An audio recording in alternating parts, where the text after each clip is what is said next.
terang benderang.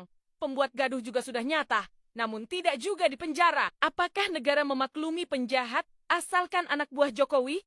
Kalau demikian kenyataannya, maka lembaga hukum negeri ini tidak boleh lagi dipercaya. Karena penjahat diberi jabatan untuk melindungi penjahat.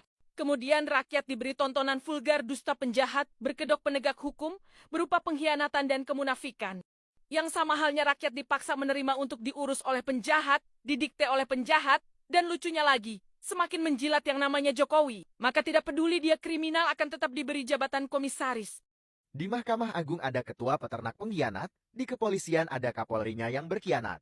Di pengawasan Mahkamah Agung ada kepala pendusta, di komisi yudisial ada ketua, mantan ketua dan sekjennya pelindung hakim-hakim pemalsu sekaligus mereka juga pelaku kriminal. Sapunya saja kotor. Lebih kotor dari kotoran yang mau disapu coba. Bagaimana rakyat bisa percaya? Sebenarnya, apa sih yang dimaksud Gibran Raka Buming Raka? Kita ingin memperluas kebun binatangnya. Kita tanami, binatangnya kita gemukkan.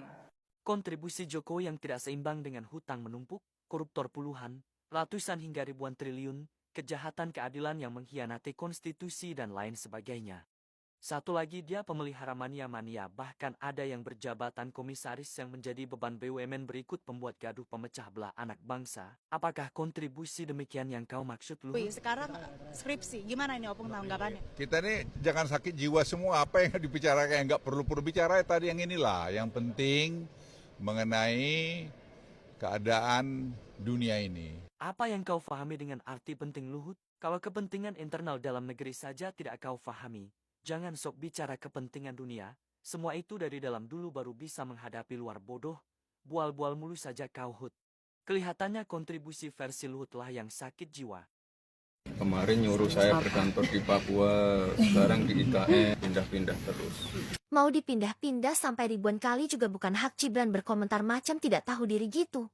Apa kau mengeluh? Kau tidak suka? Nada bicaramu seakan meragukan dan mengeluhkan kebijakan presiden. Kalau ada duit semua bisa. Gak peduli siapa yang salah. Uang bisa beli perhatian, bisa ubah bohong jadi pembenaran. Yang penting duit bukan kebenaran. Moral pun hilang, semua terbungkam.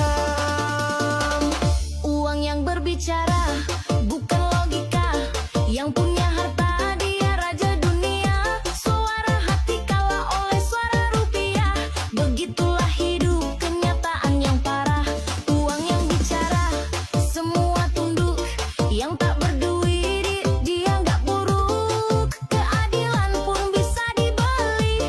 Kalau ada uang, hidup jadi tinggi.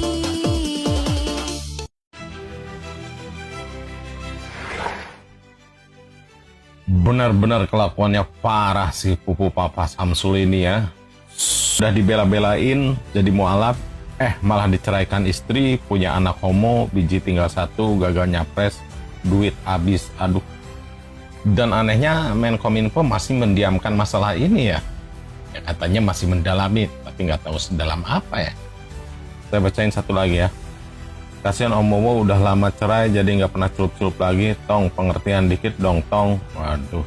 Luar biasanya Anonymous membongkar data pribadi di balik akun Pupu Papa yang ternyata memang Gibran Raka Buming yang lengkap dengan nick dan nomor HP.